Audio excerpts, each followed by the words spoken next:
This is a graph that shows the handiwork of God. Now, what you're seeing here is every cross-reference in the Bible that is overt, an overt cross-reference in the Bible. Guess how many connections in the Bible? 63,779 connections in the Bible. If this was the work composed by one man, we would say, this man is a master.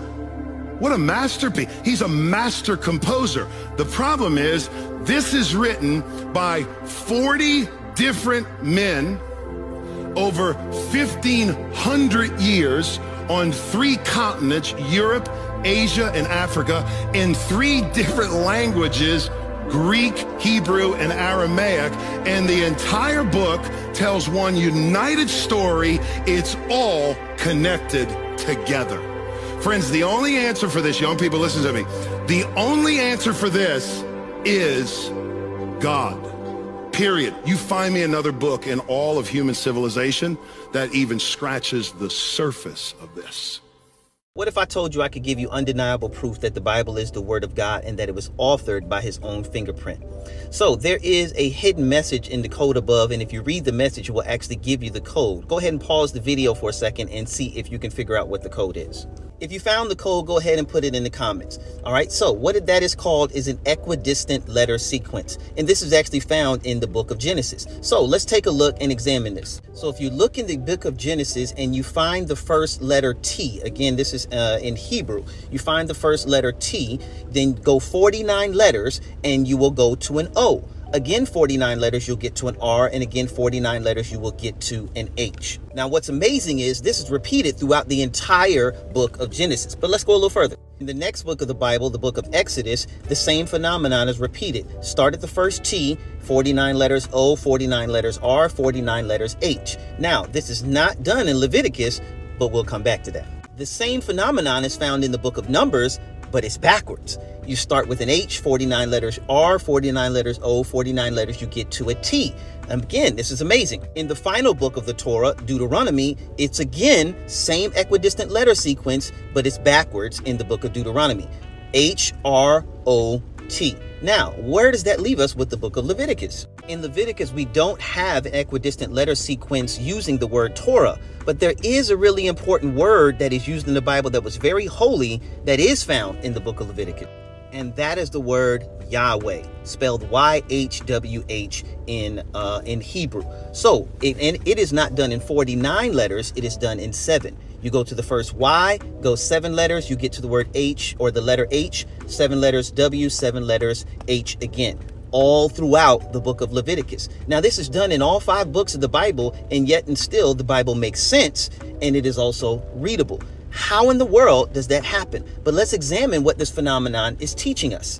In Genesis and Exodus, you find the T-O-R-H pointing this way. And then in Numbers and Deuteronomy, you find it going this way. And it's creating something that points to the middle. And what did we say that we had in the middle? The divine name of God, Yahweh. The Torah always points to Yahweh.